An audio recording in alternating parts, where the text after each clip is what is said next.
என்ன மணி 6 ஆகுதுன்னு யாரும் எந்திரிக்காமல் இருக்காவோ? என்ன செய்த வேலாம்? மல்லிகா, மல்லிகா. சொல்லுங்கத்தே.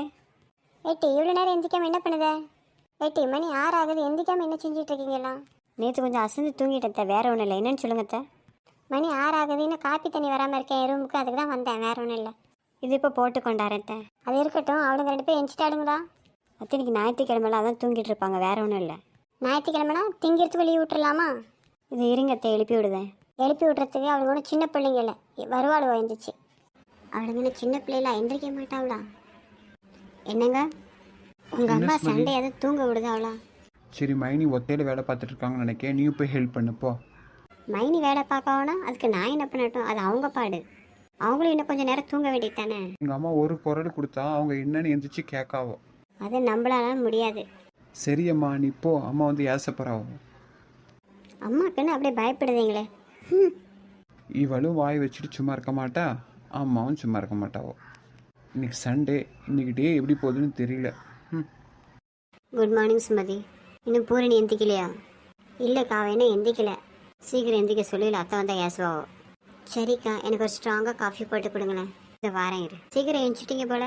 ஆமாம் பூரணி, ஞாயிற்றுக்கிழமைனா கூட இங்கே தூங்கவே முடியல. அதான் லீவு விட்டால் நான் எங்கள் அம்மா வீட்டுக்கு போயிருது அப்பப்போ.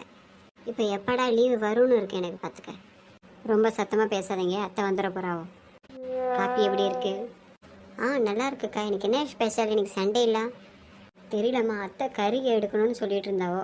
கறி இல்லைன்னா மீன் எதனா ஒன்று வாங்கிட்டு வருவாவோ. வேற என்ன? ஏக்கா கொஞ்சம் நல்லா உரப்பாக வைங்க என்ன? சரிம்மா. சரி பூரணி, அவர் எந்திரிச்சிருப்பார்னு நினைக்கிறேன். நானும் போய் காஃபி கொடுத்துட்டு வரேன். ரொம்ப டேஸ்ட்டாக இருந்ததுக்கா குழம்பு. ஆமாம் மல்லிகாக்கா, செம்ம டேஸ்ட்டு குழம்பு. அதே சண்டே லீவு வந்தாலும் எங்கள் அம்மா வீட்டுக்கு எனக்கு போக தோண மாட்டேங்குது, வேற ஒன்றும் இல்லை. உங்கள் கைப்பக்கம் ருசியே ருசிக்கா. இருக்கட்டும் சுமதி. சுமதி புகழ்ந்தது போதும். அக்காவுக்கு வேணா ஒரு கைக்கு தங்க வளையல் எடுத்து போடுவோமா? போட்டா போச்சு, நம்ம அக்காவுக்கு இல்லாததா? ஏட்டி சிவகாமி. சொல்லுங்கத்தே. இன்னைக்கு என்ன சமையல் பண்ண போற? அத்தை இன்னைக்கு சண்டே இல்லை, அதெல்லாம் நான்வெஜ் எதுனா எடுக்கலாம்ல அத்தை? அதெல்லாம் வேணாம்டி, எனக்கு ஒரே வாயெல்லாம் புண்ணாக இருக்குது. இன்னைக்கு நல்லா மோர் குழம்பு வச்சிரு. அத்தை இன்னைக்கு ஒரு நாள் தானே நான்வெஜ் எடுப்போம், இன்னைக்கு எதுனா கறிமீன் எதுனா எடுத்துக்கலாமே. ஏட்டி என்னால் சாப்பிட முடியாதுலடி. அத்தை உங்களுக்கு வேணால் தனியாக மோர் குழம்பு வச்சிருந்தேன், எங்கள் எல்லாருக்குமே சிம்பிளாக மீன் குழம்பு வேணால் வச்சிருந்தேன் அத்தை. உங்கள் ஊரில் சிம்பிளான குழம்பு மீன் குழம்பாட்டி? சொன்னதை மட்டும் செய், சரியா? சரித்த. வேலை முடிஞ்சப்பறம் வீட்டில் இருக்க. இங்கே வெளியே போய் எங்கேயாவது பேசிக்கிட்டு இருந்த உன்னை பற்றி நிறைய கம்ப்ளைண்ட் வருது எனக்கு, பார்த்துக்க. அப்புறம் அவங்ககிட்டயும் சொல்லி கொடுத்துருவேன், பார்த்துருந்துக்க. ஞாயிற்றுக்கிழமை மல்லிகை அதெல்லாம் நல்லா குழம்பு வச்சுருப்பா, ஒரு கிண்ணம் வாங்கிட்டு போயிட வேண்டியது தான். உங்களுக்கு என்னம்மா எல்லாம் சாப்பிட்டுட்டு வந்து உக்காந்துருக்கீங்க, நான் இதுக்கப்புறம் தான் போய் சாப்பிடணும். ஏன் சிவகாமிக்கு எவ்வளோ லேட் ஆகிட்டு இன்றைக்கி உங்கள் வீட்டில் சாப்பிட? ஒன்றும் இல்லைம்மா, இன்றைக்கி மோர் குழம்பு, அதான் சாப்பிட்றதுக்கு எரிச்சலாக இருக்குது, வேற ஒன்றும் இல்லை. உங்கள் வீட்டில் என்ன குழம்பு வச்ச? எங்கள் வீட்டில் ரசம்க்கா. நம்பிட்டேன்டி. தெரியும்லக்கா, அப்புறம் எதுக்கு கேட்டுகிட்டே இருக்கீங்க? ஆமாண்டி, எனக்கு வேறு வேலை இல்லை, பார்த்துக்க. இவங்கள்ட்ட எப்படி பேசினா வேலைக்கு ஆகுது, கிட்ட எதுனா வேறு எதனா பேசி இவங்கள்ட்ட ஒரு கிண்ணம் குழம்பு வாங்கிட்டு போயிட வேண்டியது தான். என்ன உங்கள் 3 பேருக்கும் உங்கள் மாமியார் சேலை எடுத்து வச்சிருக்குன்னு சொல்லிட்டு இருந்தீங்க, எங்கள் சேலை காட்டவே இல்லை கண்ணில். எடுத்துருக்குறா உக்கா, என்ன எங்களுக்கே காட்டலை சேலையை. சேலையை பார்த்தீங்களா, உங்கள் 3 பேருக்கும் ஒரே வேலை தானா? இதில் என்னக்கா, எங்கள் 3 பேருக்கும் ஒரே வேலை தான் இருக்கும், வேறு என்ன? அதுக்கு சொல்லலை, எப்போவுமே உங்கள் மாமியார் ஒரு கண்ணில் வெண்ணெய் ஒரு கண்ணில் சுண்ணாம்பு போவாளோ, அதுக்கு தான் கேட்டேன்.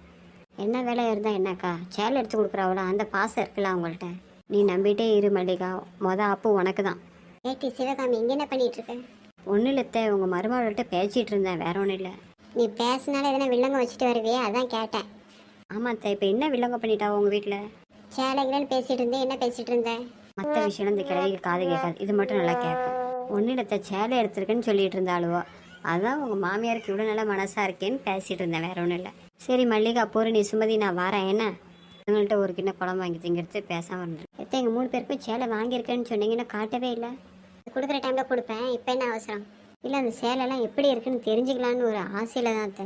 இதை பாருங்கம்மா, உங்கள் 3 பேருக்குமே ஒரே வேலையில தான் சேலை எடுத்திருக்கேன். நீங்கள் 3 பேருமே என்னோட மருமகளுங்க தான். இப்போ சிவகாமி எதுக்கு வந்திருக்கா, நீங்கள் என்ன பேசுறீங்கன்னு எனக்கு நல்லாவே புரியுது. வேணா என் ரூமில் பெல் இருக்குது, கொண்டு போய் பார்த்துக்கிடுங்க. அத்தை நீங்கள் எதுவும் நினச்சிக்கிடாதீங்க, சும்மா தான் இவனுங்களாம் கேட்டாளுங்க. ஒன்றும் இல்லைம்மா, உங்கள் 3 பேரும் எங்கிட்ட பிரிக்கிறதுக்கு இங்கே நிறைய பேர் இருக்கிறாங்க. எதனா ஒன்று சொல்லி உங்கள் மனசை கலைச்சிடக்கூடாது பார்த்தியா, அதுக்கு தான். அத்தை நாங்கள் எப்பயாவது உங்ககிட்ட அப்படி பேசியிருக்கோமா அத்தை? சரி சரி, நீங்கள் 3 பேரும் ஒன்றும் பேசலை, போய் வேலையை பாருங்கள் போங்க. இவ்வளோ நேரம் உட்காந்துருந்தது போதும், கொஞ்சம் நல்லா பேசினா போதும். வந்துருவாளுவா பல்ல இழிச்சிக்கிட்டு. எதுக்கு பூரணி இதெல்லாம் அத்தைக்கிட்ட கேட்டுட்டு இருக்க? ஒன்றும் இல்லைக்கா, சிவகாமி அக்கா சொன்னனே கொஞ்சம் டவுட் ஆயிட்டு, வேற ஒன்றும் இல்லை. உங்களுக்கு தான் அவங்க குணம் தெரியும்ல. சரி, ரொம்ப நேரம் இங்கே நீ நான் திரும்ப வந்து ஏசோ வாங்க உள்ள போகலாம். இந்த கிழவி எப்போ வந்ததுன்னு தெரியலையே. எங்கள் மாமியார்கிட்ட எதுவும் போட்டு கொடுத்துடக்கூடாது. எல்லாரும் உஷாராக தான் இருக்காளோ.